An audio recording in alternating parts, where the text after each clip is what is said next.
From the Library of Congress in Washington, D.C.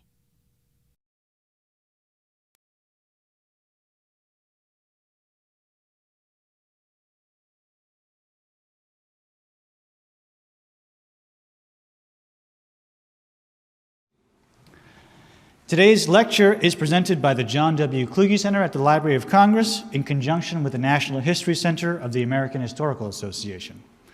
The National History Center's mission is to reinforce the critical role that history and historical knowledge play in public decision-making and civic life. I encourage you to visit the National History Center's website to learn more about their important work. The John W. Kluge Center is a vibrant scholar center on Capitol Hill that brings together scholars and researchers from around the world to stimulate and energize one another, to distill wisdom from the library's rich resources, and to interact with policymakers and the public. The center offers opportunities for senior scholars, postdoctoral fellows, and PhD candidates to conduct research in the Library of Congress collections. We also offer free public lectures, such as this one, conferences, symposia, and other programs, and we administer the Kluge Prize, which recognizes outstanding achievement in the humanities and social sciences, and which was awarded this year to philosophers Jürgen Habermas and Charles Taylor. For more information about the center, please visit our website, loc.gov/Kluge, K-L-U-G-E, and I invite you to sign up for our RSS email list to learn about future programs and opportunities for you to conduct your own research here at the Library of Congress. Today's lecture is titled "A Bullet in the Chamber, the Politics of Catastrophe and the Declaration of World War I." Our speaker is Mary Dudziak, now completing her tenure as the Kluge Chair in American Law and Governance. Professor Dudziak's research at the Kluge Center has focused on American war politics and how the American people experienced war in the 20th century. And her research attempts to get to the root of a contemporary phenomenon, namely the disengagement of the U.S. Congress and the American people from war in the 21st century, a decade and a half that has been marked by ongoing conflict. The research is informing her forthcoming book, Going to War, An American History. And as a side note, you may have seen in the New York Times today on the front page an article that discusses one of the key questions at the heart of Mary's research, namely the limited debate in Congress on the meaning of war and votes on whether to authorize it.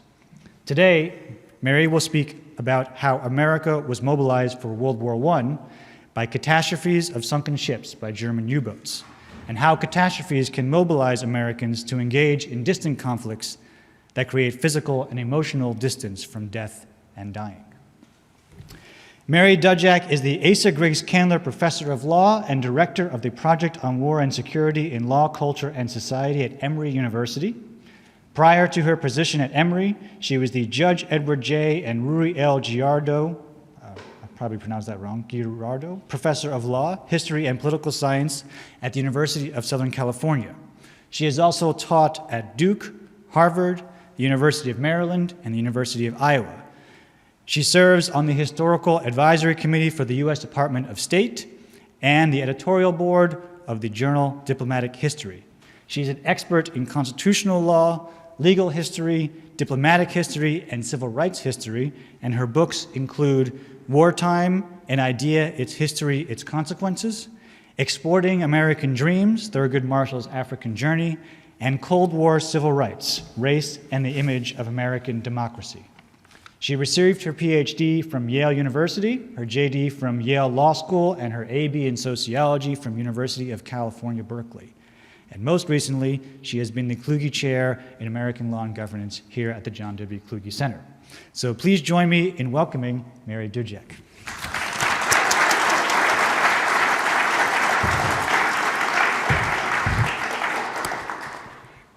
Thank you, Jason, for that very kind introduction. Thank you all. I'm so grateful that you took time on such a beautiful afternoon to come and think about war with me today. I have many thank yous, which I'll try to do more quickly than is appropriate, actually. But first, I want to recognize a couple of really wonderful and important people here today in terms of the future of legal history. The director of the History Office at the Federal Judicial Center, Clara Altman, is here. And also the historian of the State Department, Stephen Randolph, and the State Department Historian's Office has been pivotal in making foreign relations history open and accessible so that all of us can do our research. And the office has thrived under Steve's leadership, and his wonderful staff is just a treasure. Thank you to Dane Kennedy and the National History Center for co-sponsoring. Just a couple of things. This is a work in progress. If you see any ragged edges and you want to talk to me about them, that would be great for me. I have many images in the PowerPoint, and especially for viewers at home, I found virtually everything on the Library of Congress website. So a couple of the images are National Archives, which I was also able to find online. So I really encourage you to go to the Library of Congress website, search the catalog. There are many things you can find that you can use without actually coming to this amazing and wonderful building, which you should come to anyway. So I thought I would say my thank yous to people who here have helped with my work by doing credits at the beginning of the lecture, essentially. I'm sure there are people who I have left out, but so many people at the library and also at the National Archives have been really pivotal.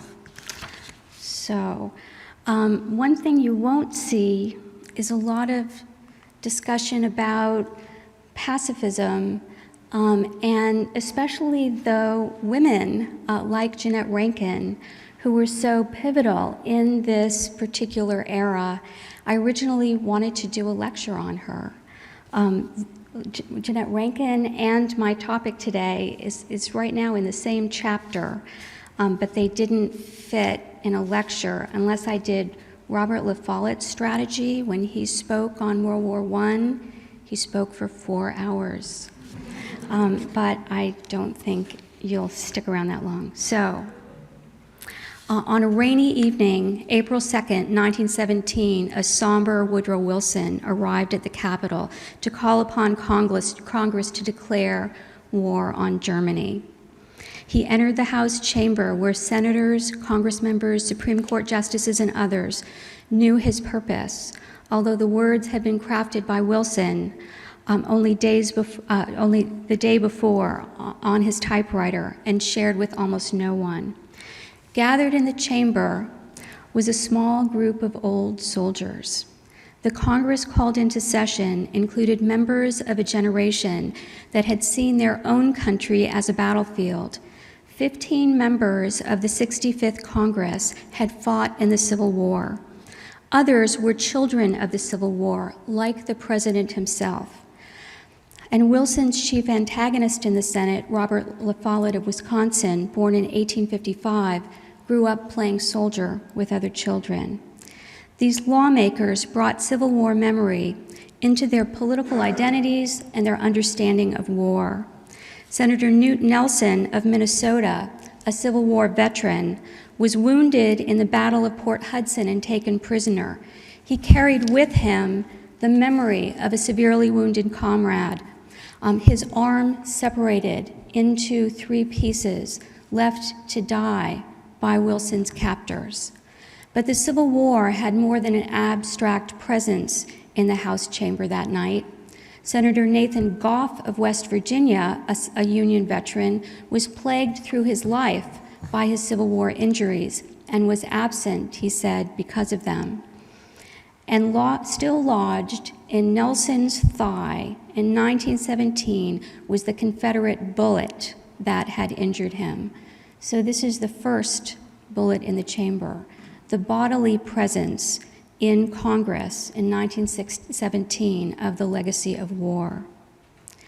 Just a year before the Great War began, President Wilson led the entire nation in remembering the Civil War during the 50th anniversary of the Battle of Gettysburg in 1913. He found hope on that battlefield. The day of our country's life has but broadened into mourning, he said. We have found one another again as brothers and comrades in arms, enemies no longer. Wilson, like many others, reimagined the Civil War, as David Blight writes, turning the battle over racial equality into the quarrel forgotten on the statute books of Jim Crow America.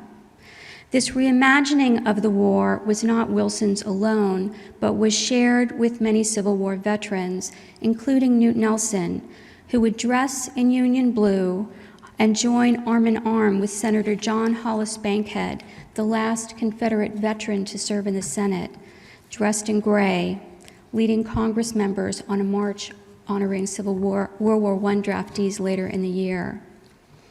But Wilson's optimistic message at Gettysburg was delivered before a crowd assembled on a pristine field. It was so different for Abraham Lincoln, whose Gettysburg address in 1863 dedicated, as Blight writes, an unfinished cemetery for more than 12,000 soldiers still in the process of being properly reburied. The scene was macabre, covered by makeshift graves, some of which were dug up by family members looking for their missing soldiers. Body parts protruded. A nightmarish scene made corporeal the horror of warfighting and its aftermath. Wilson could imagine the war in his uplifting way, in part because the dead had long been buried. The bones could no longer be seen. Gettysburg had become a shrine and what historian Thomas Lacour calls a necropolis, a space of the dead. Lacour shows that spaces of the dead, like cemeteries, do cultural work for the living. Gettysburg was such a place from the beginning of its memorialization, as Lincoln's address dedicated the living, not the dead, the living, to carry out through their lives the principles that soldiers had fought and died for. For Wilson, Gettysburg was a site where human remains were reimagined to have reconciled a nation.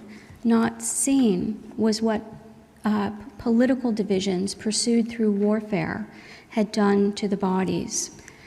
If, as Lacour argues, the dead do cultural work for the living, then they must also do political work.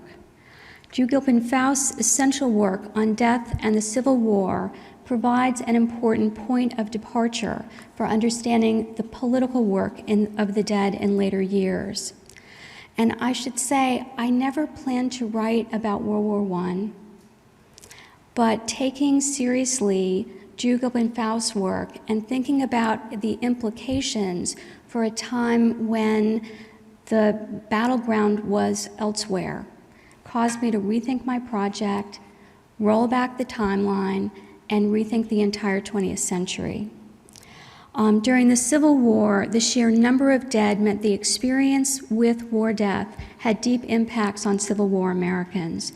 And intimacy with death and dying and up-close experience with war's brutal after-effects would transform the United States, she argues, creating a veritable republic of suffering, in the words of Frederick Law Olmsted. So you can think of the republic being constituted in relation to this experience of death, dying, and suffering. The history of American war since the Civil War, I will argue, has been in part a history of losing this connection with the dead. Americans continued to kill and die in war, but the dying happened elsewhere. Civilians were maimed and perished, but fewer of them were Americans. What had been a republic of suffering eventually became a country that could go to war in relative comfort.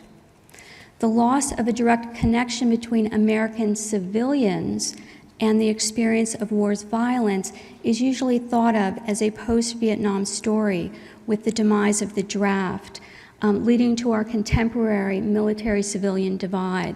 And this data is about war participation, and you can see this great spike in World War II, and then it trails off, picks up in Vietnam, and continues to drop down. But the most fundamental shift began much earlier than Vietnam and requires a rethinking of even the most iconic American wars. World War I is of pivotal importance to this history, a history of a growing distance between the polity and the battlefield. How did Congress, the President, and the country get behind a war that was happening somewhere else? How did a groundswell develop that would lead American soldiers to the trenches of Europe?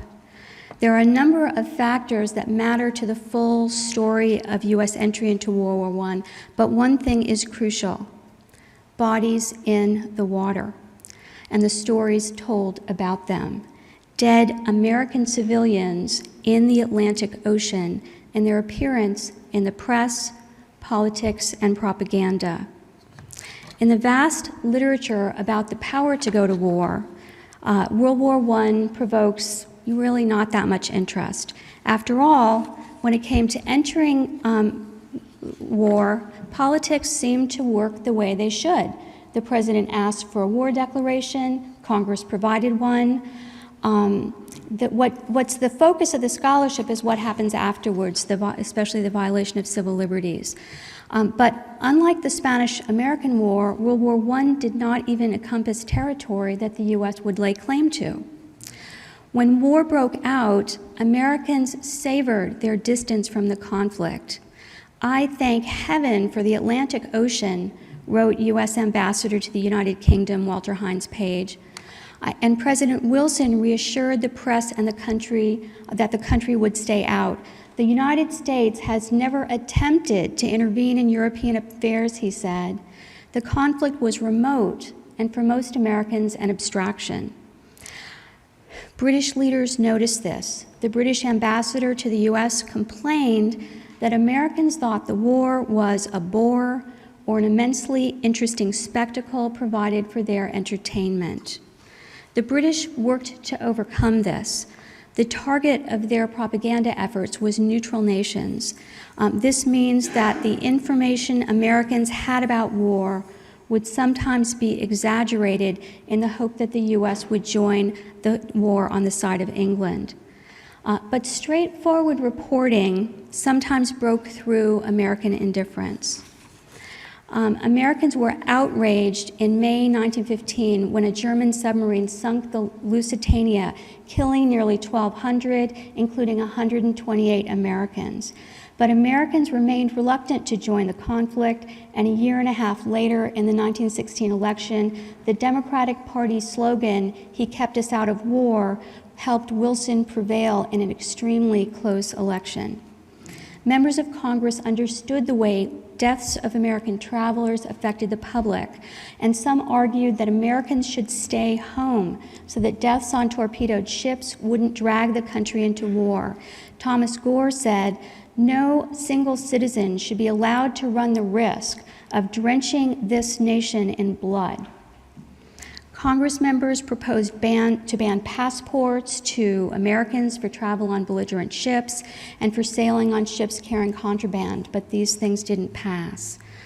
In an article by a historian, probably got more play than anything a historian's ever written, Carlton J.H. Hayes wrote an essay in early 1917, and his proposal then gets picked up later. I'll tell you about the Armed Ship Bill that Wilson took up. But he says along the way, what purpose would be served by joining this conflict full-fledged? We shall be supplying additional targets for German torpedoes. We shall be sacrificing thousands of lives to avenge hundreds. Others strongly believed in American neutral rights, including the right to travel on the ocean and to sell goods to belligerents. Former President Theodore Roosevelt thought it was a matter of national honor. He was infuriated by Wilson's reluctance to fight, and he wrote that Dante has reserved a special place in infamy in the Inferno for those base angels who dared neither side with evil nor with good. Wilson was the prime candidate for this fate, the eternal suspension between heaven and hell, where cowardly creatures went naked and were stung again by horseflies and by wasps that circled them. Now, this is a former president saying this about a sitting president. This would happen, well, it's partly through Roosevelt, of course, but it also, I think, reveals the depth of passion and division over American involvement in World War I. In late January 1917, Secretary of State Robert Lansing wrote, "Sooner or later, the die will be cast and we will be at war with Germany." He was a supporter of going to war. "We must nevertheless wait patiently until the Germans do something which will arouse general indignation and make all Americans alive to the peril of German success in war." Lansing favored intervention, but Daniel Smith writes that he felt little could be done effectively until the German submarines sank more vessels, bearing more American civilians, thus providing a moral and emotional stimulus. Decide on war, and then wait for a catastrophe that will mobilize the American people. This pattern would be repeated over and over again in later wars in the 20th century. Not every war, but this is a pattern that happens over and over again. This is what I mean by a politics of catastrophe. In a distant war, catastrophe is needed for mobilization. One thing that made World War I different than, for example, Vietnam, was the importance of catastrophe to the president's decision to go to war. As Smith put it, Wilson was so torn over American intervention that the president also required the submarine issue, more deaths in the water, in order to agree to take the nation to war. And so, on February 17th, 1917, 2 Americans set off on a fateful journey. Their plan was to sail from New York City to Liverpool, and from there to join the rest of their family living temporarily in London. Instead, their journey would take them into the heart of American war politics in the weeks of turmoil leading up to America's entry into World War I. Mary Hoy was said to be a slender, gray-haired, and refined woman. Elizabeth Hoy, her 25-year-old daughter, was slight but extremely vivacious, it was said, and devoted to her mother. The family was prominent in society circles in Chicago. They intended to join Mary's son Austin, who worked in the London office of a Chicago company. They traveled on the British Cunard liner Laconia, along with nearly 300 passengers and crew. The date of their voyage reveals its danger. Only 17 days earlier, Germany announced that its submarines would attack without warning the ships of neutral nations as well as belligerents, including vessels of the United States if they sailed into waters around the British Isles. Woodrow Wilson responded by severing diplomatic relations with Germany, but this did not mean war, at least not yet.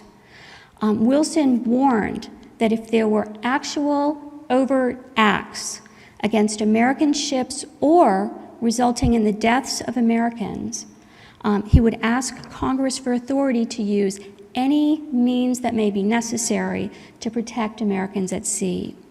Wilson, the press, global leaders, and the American public then waited for the overt act, though it remained unclear exactly what kind of response Wilson had in mind. By the middle of February, there had been over 100 ships of many different nations torpedoed and sunk. The first American killed was Richard Wallace of Baltimore, the first American killed in this period. Richard Wallace of Baltimore, an African-American merchant seaman on the British ship Evestone, which sank very quickly after a German U-boat torpedoed it on February 3. Germany sank an American ship Housatonic the same day, but the German submarine captain made sure that everyone was evacuated safely. On February 7, 41 died on another British ship, but none of them were Americans.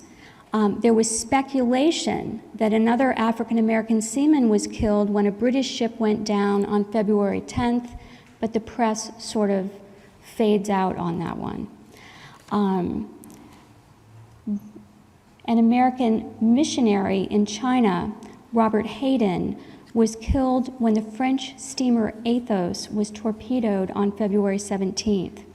This ship was a troop transport, however, so the decision was made that this was not an overt act. There was some bio-info about him. There was never any real bio-info about the merchant seaman of any race. Also on February 17th, an American ship, Lyman Law, was torpedoed on its way to Sicily with no casualties, but still, all the newspapers in Rome asked whether this was the overt act that Wilson had spoken of. Armin Rappaport writes in his study of the British press, each instant increased British hopes. Any one of them could have served as the overt act. The country was deeply divided, and so, unfortunately, was Woodrow Wilson himself. In the aftermath of the German announcement of unrestricted submarine warfare, Wilson was depressed and felt as if the world had suddenly reversed itself and he was off balance. It is impossible to read his correspondence during the February and March 1917 without feeling the darkness that enveloped him. I do not know what will come of us, he wrote to a friend on February 2nd. My thought is underseas, he wrote to another, in these short but very emotional letters. His anguish is apparent, but it is important to remember that Wilson himself laid the path to his own moment of torture. We might admire the bravery or scorn the foolishness of Americans who chose to sail into a war zone, sometimes on belligerent ships with a cargo of contraband. But it was Wilson who elevated the importance of their choices so that the fate of a nation was at stake in their perilous ocean journeys. And so, although it was not yet apparent, all the world's eyes were on our travelers as they headed for an ocean war zone on a ship of Germany's enemy, Britain, which was armed and had with a gun at the stern and had munitions in its hold. Now, this might be a risky travel choice was not lost on Mary Hoy's son, Austin, who wired his mother, begging her not to sail, not once, not twice, but 5 times. She was willing to risk it, Mrs. Hoy wired back. You might wonder why anyone would take such a trip, since you have probably already guessed where my mystery is going. But even at this point in the war, in February 1917, German U-boats did not have complete command of the Atlantic. The ocean was too large, their number was too few. Ships were torpedoed and sunk regularly that February, but most ships got through. The Hoys had a decent chance of getting to London. There were other Americans on the Laconia, business people, ministers, and there was Tom Coffey, an African-American merchant sailor. Work was segregated on ocean liners, and African-American merchant sailors were often stewards for white passengers, or they worked as firemen below the deck, fueling the ship's boilers. And I'm almost positive that Coffey was in that very difficult work. The Laconia's voyage went well, and by the evening of February 25, the ship was 150 miles off the southern coast of Ireland. It was a calm evening with little breeze, and stars could be seen through the overcast sky. Suddenly, passengers felt the ship shake and heard a muffled thump. A German U-boat had torpedoed the ship without warning. Passengers and crew hurried for the lifeboats, and as the Laconia began to list. Before the evacuation was complete, the U-boat torpedoed the ship again, and in 60 minutes, it was below water. Mary and Elizabeth Hoy made it into lifeboat number 8, along with about 20 others. As the boat was lowered into the ocean, the mechanism jammed, and the boat scraped the side of the ship and then dropped suddenly. Some of the boards sprung open, letting in the sea. The lifeboat was buoyant, however, and it did not sink, but the passengers had to sit in icy water as high as their stomachs. The wind became bitterly cold. The Hoys were petite, which is probably why they stood in the boat. Even so, the water came up to their hips.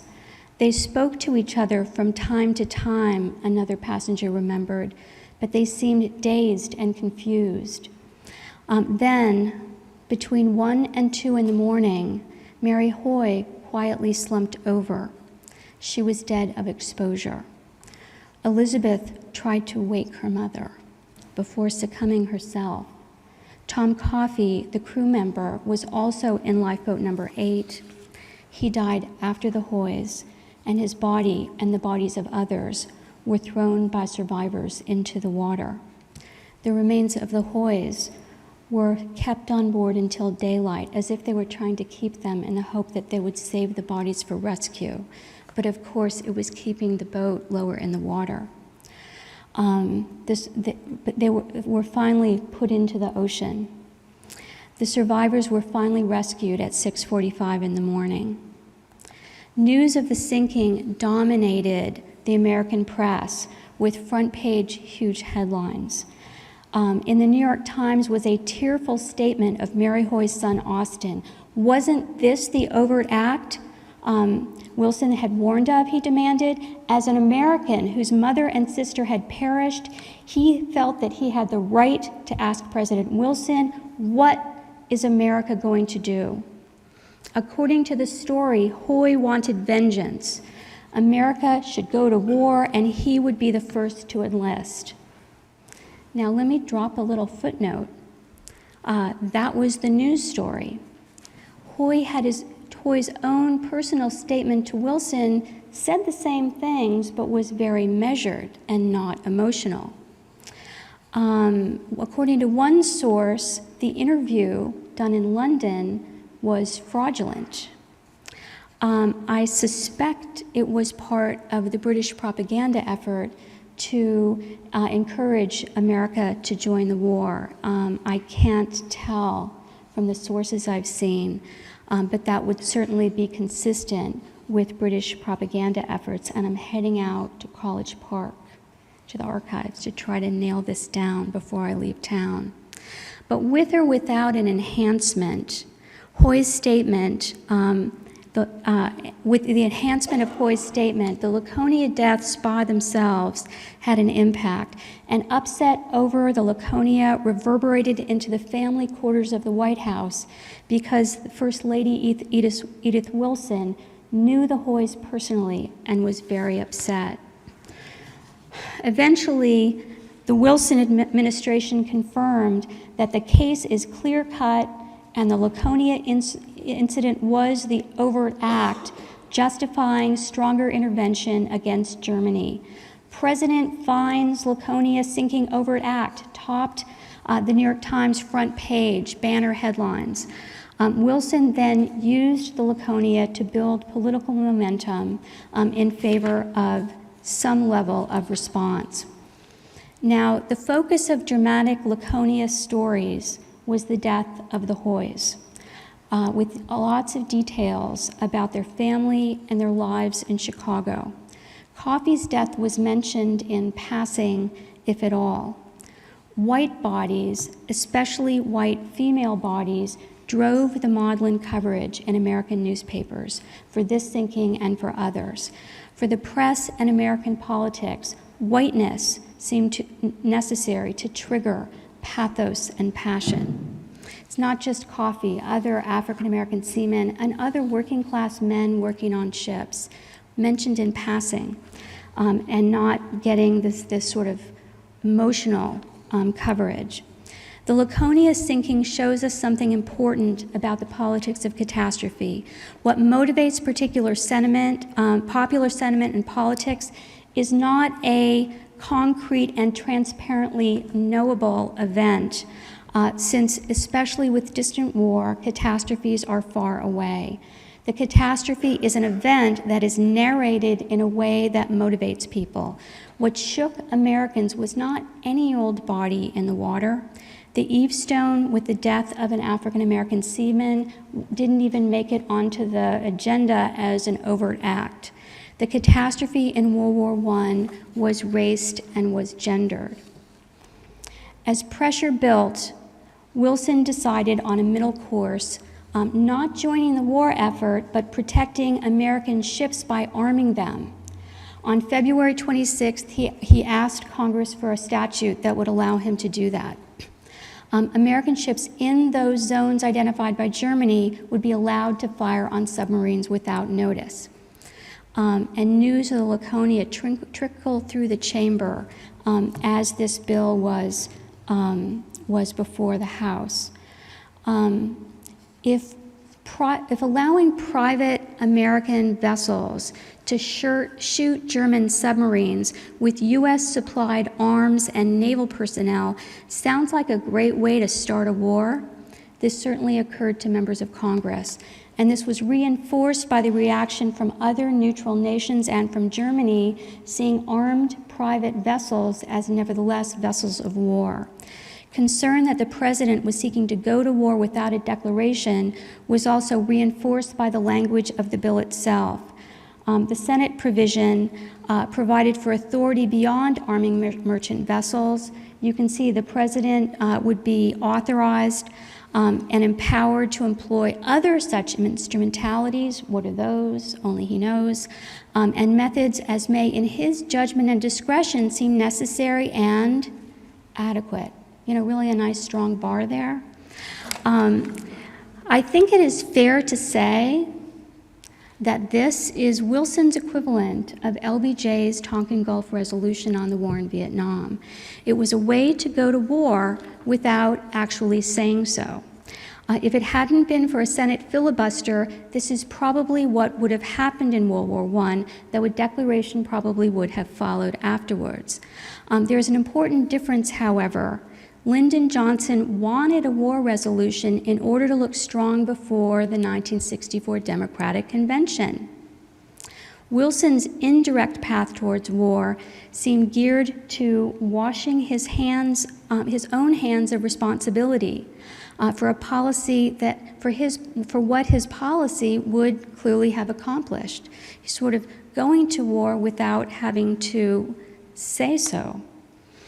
In the end, however, the Armed Neutrality Bill died in the Senate as international tension increased, battles in the Senate intensified, and time ran out in the rushed final days of the 64th Congress. Arthur Link, a sympathetic biographer, blames Wilson for the failure. But Wilson blamed what he called a little group of willful men who held up action that the president and the public thought was urgent. Senator Robert La Follette insisted that the bill was a means to go to war without a declaration, and he was trying to preserve Congress's constitutional duty to debate and decide whether to enter a war. The filibusters were called unpatriotic, and La Follette has been painted as a self-serving egomaniac. Now, he was a senator. What do we expect? But it takes something to get into this role.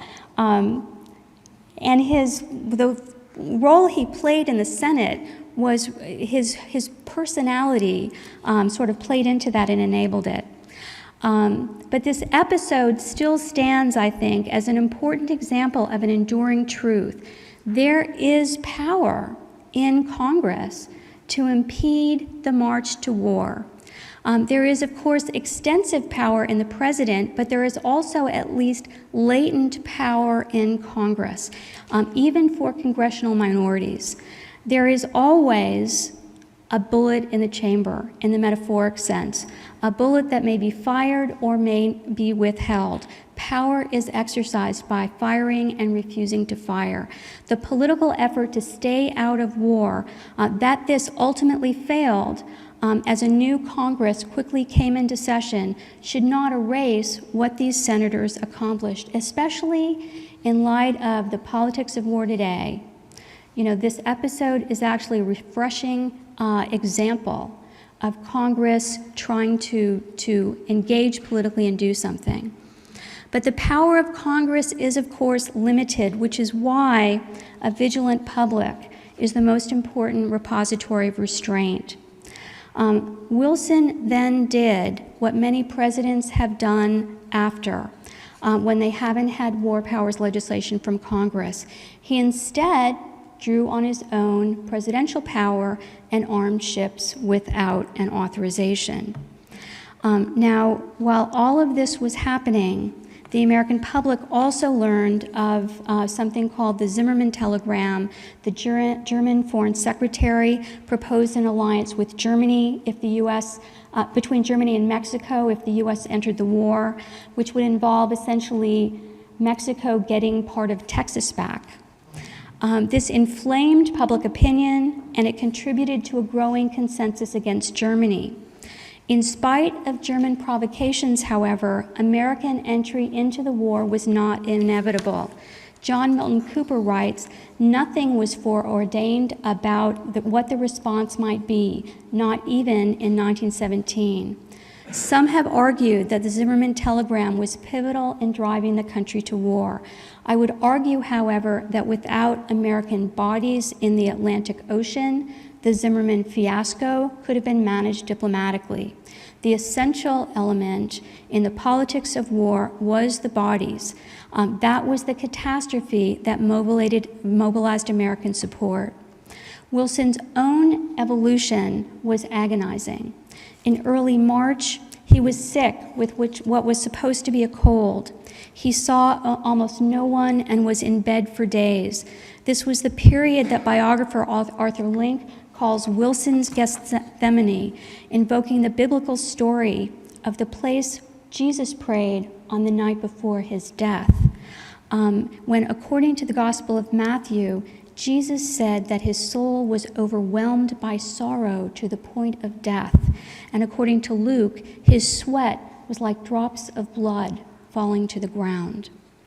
Wilson's cabinet was frustrated with his indecision, and there was talk of resignations if the president didn't act soon. Secretary Lansing saw this deep reluctance as a weakness. But this was still a war of choice for the United States. There remained other options. Melvin Small suggests perhaps a firm commitment to neutrality could have made the nation appear strong globally in the aftermath of war. And if there was going to be a conflict, a limited naval war might have protected American interests, keeping U.S. forces out of the carnage in Europe. Even if war was the right choice, I have to say there's something appealing about the trouble Wilson found himself in. We should hope that our presidents will feel tortured and are at times questioning and unsure when the country, after all, is committing itself to war. During this troubled period, Wilson decided at last to go to war. As he saw it, German actions had led the United States to the brink. It wasn't his decision, it was Germany's decision that he was coming to deal with. The form of his war declaration emphasizes that the decision was not his, but was Germany's. Different than the declaration of the Spanish-American War, which is more pro forma, but then FDR sort of seems to model the World War II declaration after this, that there's a war that we've been forced into that we're now joining. So finally, I've left Wilson out on the steps of the Capitol this whole time. So Wilson finally ascends the steps of the Capitol on the evening of April 2nd, 1917. When he entered the House chamber, he was greeted with a loud ovation. He read from his text without looking up. The drama was not in his delivery, but in the powerful words Wilson is remembered for. Wilson was a reluctant warrior, but the case he made for war was capacious, and he turned his attention to his hopes that U.S. presence at the table at the end of the war would enable crafting an enduring peace. If American bodies in the water had given birth to the public's broader war fervor, Wilson took that public passion and gave it a broader purpose.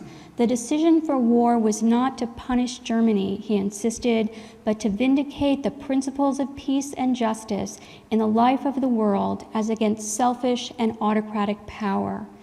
Enduring peace could only be maintained through a partnership of democratic nations. The United States had no desire for conquest, he insisted. The world must be made safe for democracy. He called upon Americans to dedicate our lives, our fortunes, everything that we are and everything that we have, for the day has come when America is privileged to spend her blood and her might for the principles that gave her birth and happiness and the peace which she has treasured. Now, how did the Civil War vets respond to this call for arms? One veteran, Senator John Works of California, actually ended his political career in the 64th Congress as one of the little group of willful men who filibustered the Armed Ship Bill. Civil War vets in the 65th Congress, especially the senators, were curiously underrepresented among those who did not vote at all.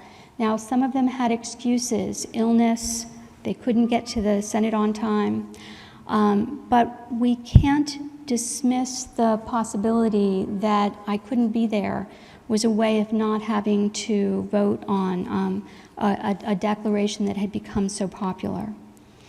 Only one congressman, Isaac Sherwood of Ohio, voted no, but most supported the war, like Newt Nelson, who bore in his body our bullet in the chamber.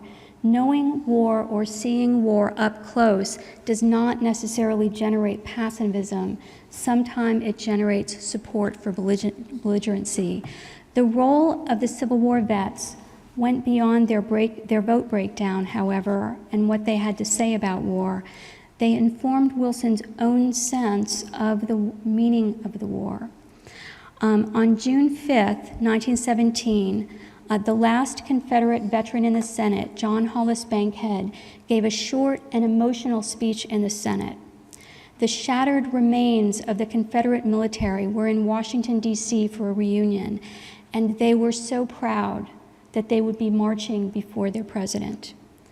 They were on a mission of peace and love, not of hatred and bloodshed, he said. They would voice in vibrant tones to all the world that the nation was united.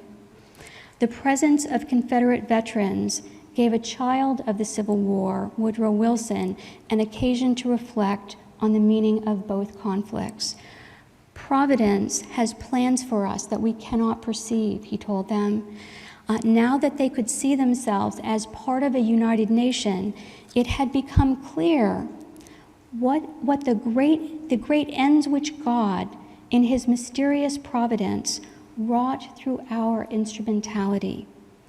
In essence, Wilson told his audience, God had had a purpose in their loss of the Civil War, so that a united nation could fight a new battle for liberty. Yet his persistence in imagining that all Civil War soldiers, North and South, shared common ideas of his about liberty, and that liberty would be enabled by this war, could only be maintained by fracturing the idea of liberty itself. I began today with a generation that had seen their country as a battlefield. The most important point I want to emphasize is that the structure of American war politics changed when war was no longer on or about the American mainland, on or about the territory of the American mainland. When the American mainland was not the war zone, the civilian experience of war was more heavily mediated, more reliant on press and political discourse. Now, you may object that post 9/11 has made the country, and terrorism has made the country a battlefield once again, but I beg to differ. It is one thing to have the kind of catastrophes that we have recently seen in both San Bernardino and Colorado Springs, but this is not the same thing as everyday life in London during the Blitz, in Paris during the Nazi occupation, or in Syria or Iraq today.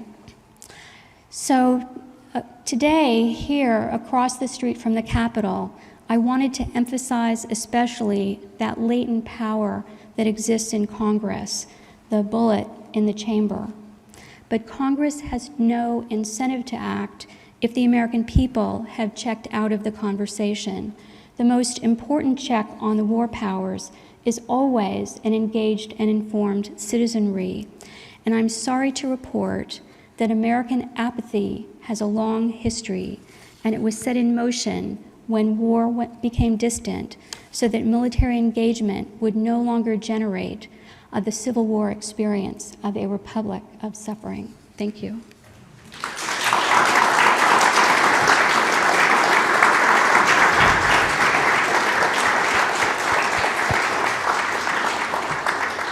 So I'm happy to take questions, and I think Jason has a microphone. I can't see that well.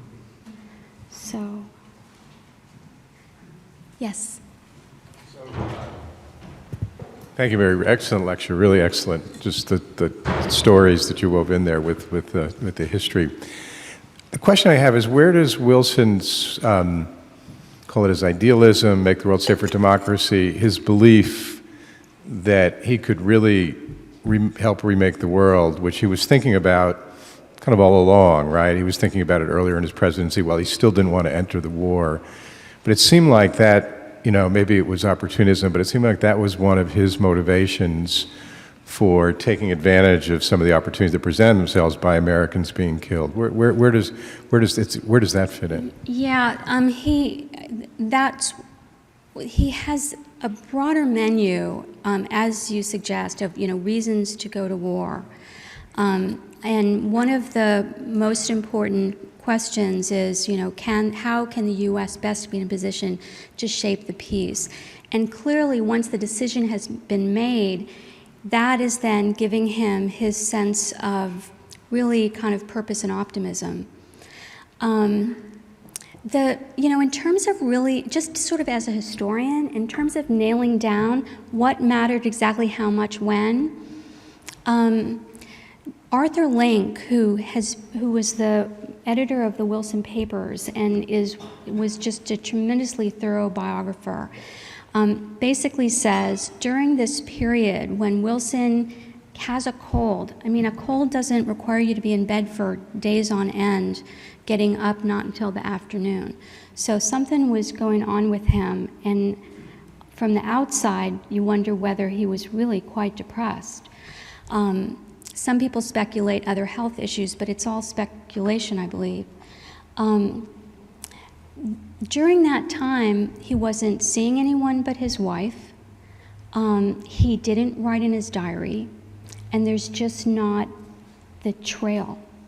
So my sense is it's really hard to nail down the particular effect of a set of ideas like his ability to shape the peace.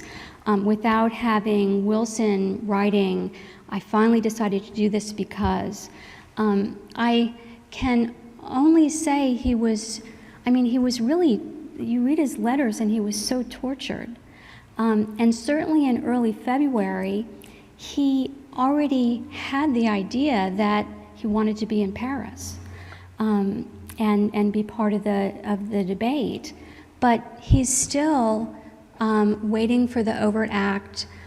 He's still, not coming forward. So I guess a long way of saying, I don't think you can nail it down precisely.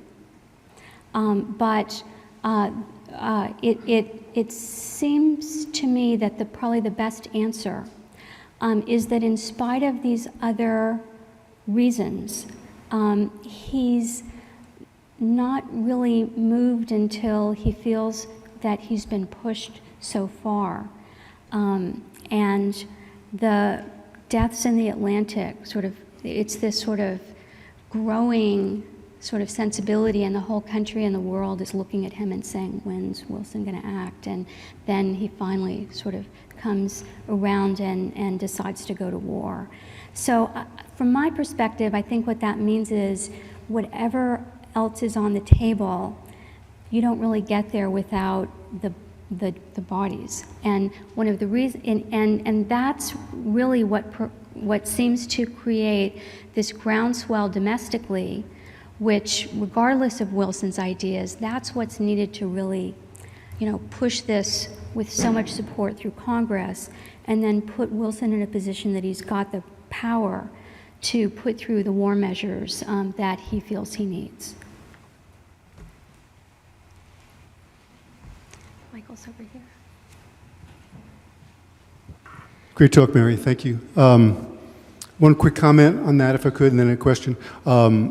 The juxtaposition of Wilson giving his Peace Without Victory speech in late January, at the same time, unbeknownst to him, the Germans already made the decision to resume unrestricted U-boat warfare and break the pledge they'd made to him several months before, after the Sussex was torpedoed. I think that was also, really important, that he had finally decided, now it's time, maybe I can really mediate this conflict. Right. And just at that, just a week after that, after he gives that speech, which was an amazing speech, most idealistic speech, I think, of his life, then the Germans sort of go back on their pledge. And so I think that week is a key one. But the question I have is, yes, the bodies in the water, I think, matter, but what do you think of the argument that Ross Kennedy and other people have made that, in some ways, from early 1915 on, U.S. in many ways was never really neutral, that J.P. Morgan was sort of the banker for the British, that, of course, the protests,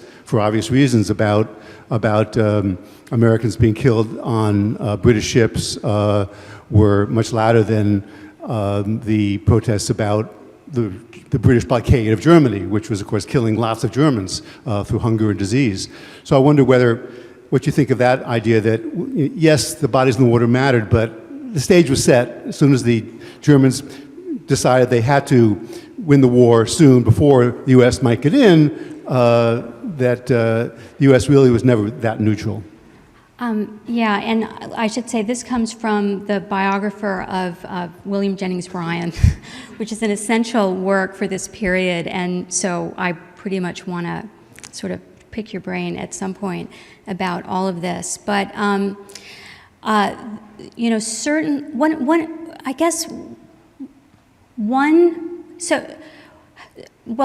two things. One is, as you suggest, Wilson is working within a context that's already narrowed, right? So that because Britain was violating American neutral rights too, but that wasn't getting the same amount of attention.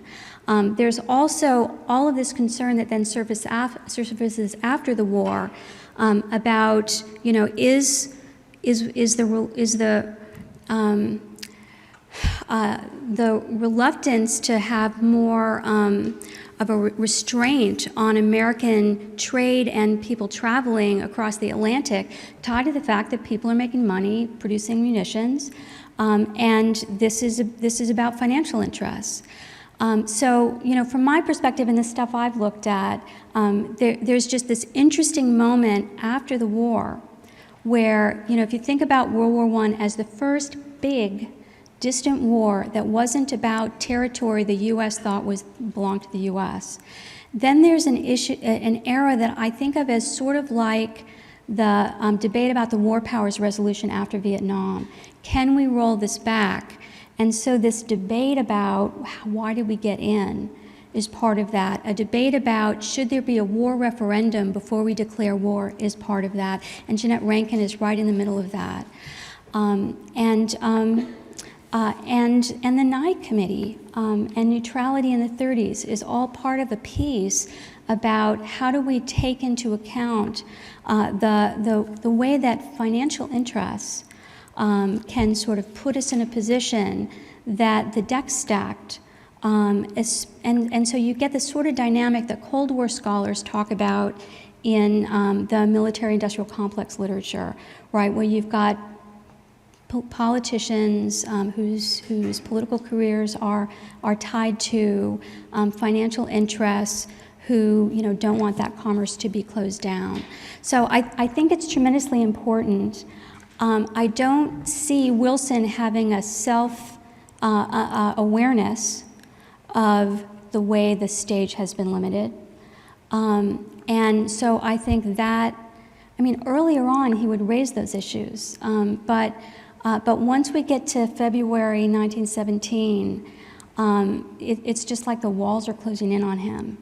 And so I do think it's at that point that the bodies in the water matter so much. But just one more thing is, I'm really motivated by Drew Gilpin Faust's ideas about how it matters to American society and culture to have this relationship with death and war. And that's what civilians are missing in World War I. It's just these exceptional issues, these travelers in the ocean.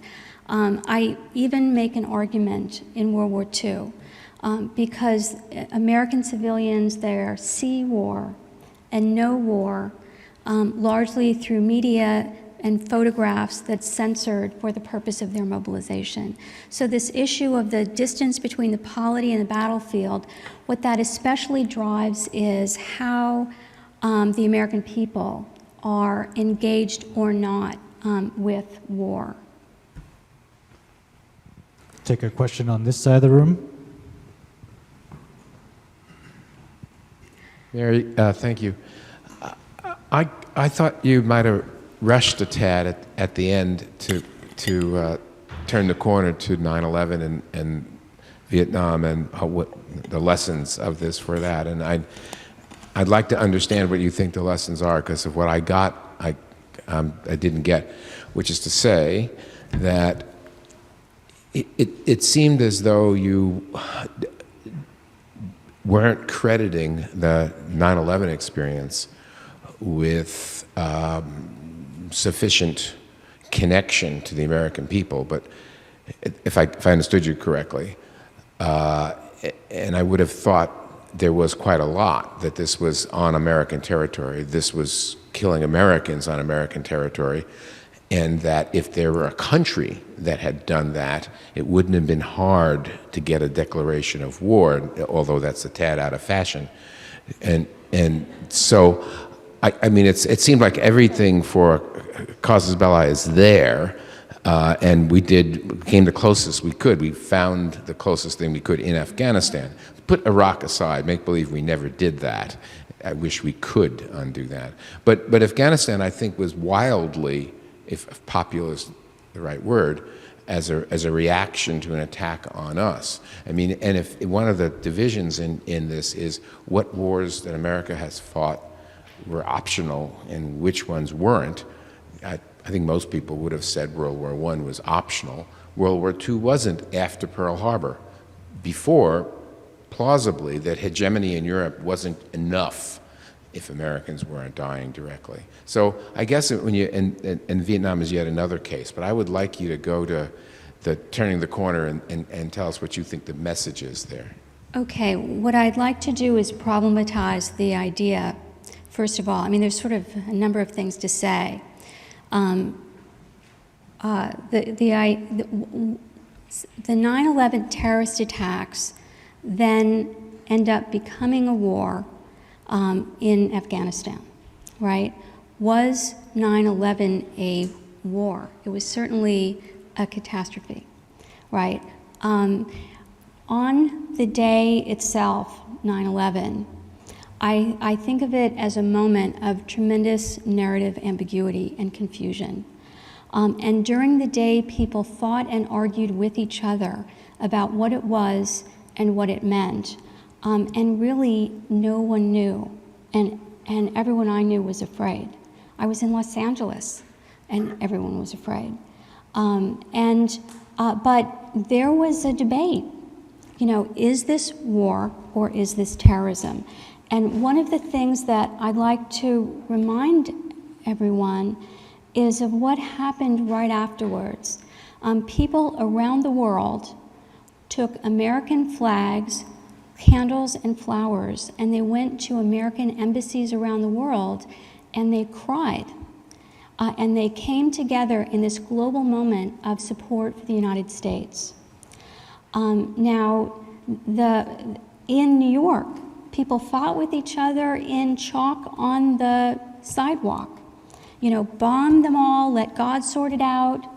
War is not the answer, right? And there was a scholarly debate that at least lasted for a minute about should this be considered terrorism?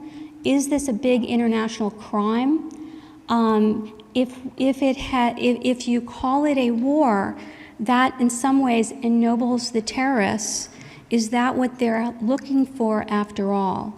And one of the costs of the war framework, especially with Iraq, but it was, I think, starting to happen before then, was the fracturing of this moment of global solidarity, right? And so if you could just imagine yourself in a world where what we did is went to our allies and people who hadn't been allies but were supporters at that moment and said, let's track these people down and let's, you know, take them to justice.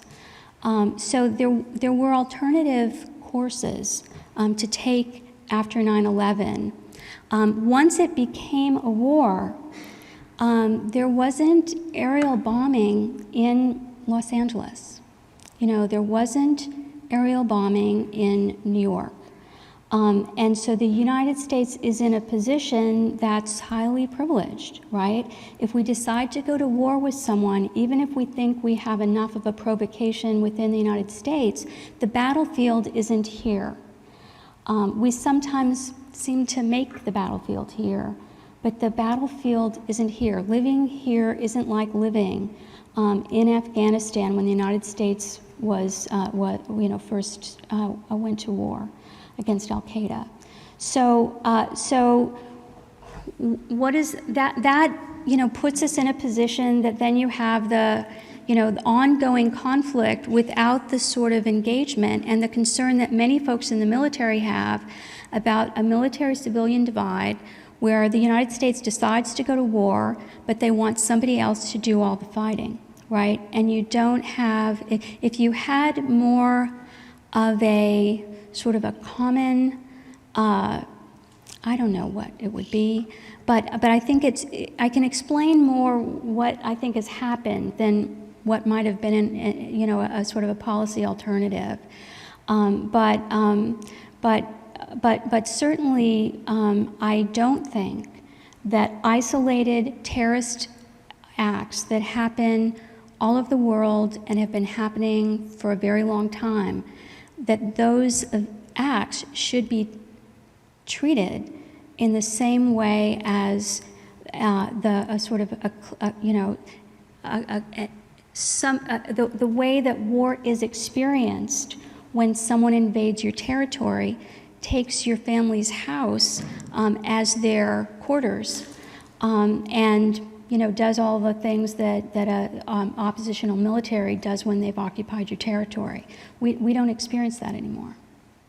That's what we don't have, and I would argue that then makes it harder to develop the kind of political engagement that is needed, so that we don't have members of Congress tripping all over themselves to not have to vote on whether to authorize force.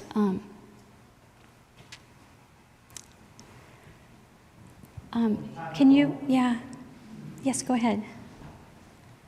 Yeah, is the narrative about what's happening now so complicated with the underlying cause? I mean, what's with that maybe San Bernardino is built into that bodies in the water and.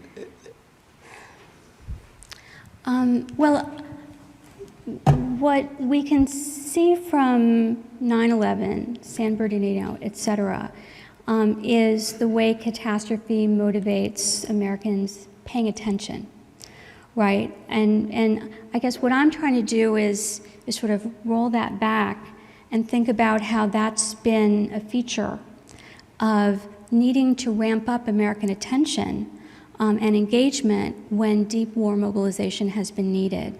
Sometimes things break through and people pay attention, like Lusitania. But there's the underlying sort of footnotes here. I have learned a lot from the work of Adam Berinsky, a political scientist who works on public opinion. And he says, the facts of war do not speak for themselves. You know, it's not that war happens and then automatically there's a reaction. Instead, and I think this is partly because war is far away, war happens and then it's filtered through elite discourse and partisan politics. And that's how Americans know war. And so that's why we see the emotional headlines in the newspaper, and that's what's sort of ramping up this drumbeat in early 1917. So catastrophe matters. There are different kinds of catastrophes. They don't all have to be framed as a war.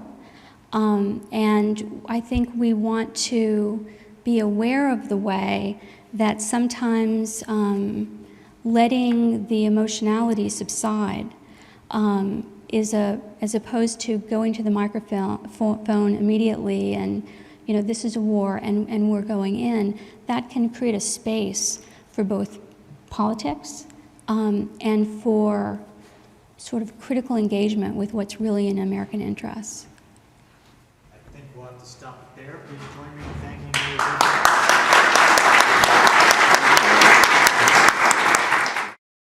This has been a presentation of the Library of Congress. Visit us at loc.gov.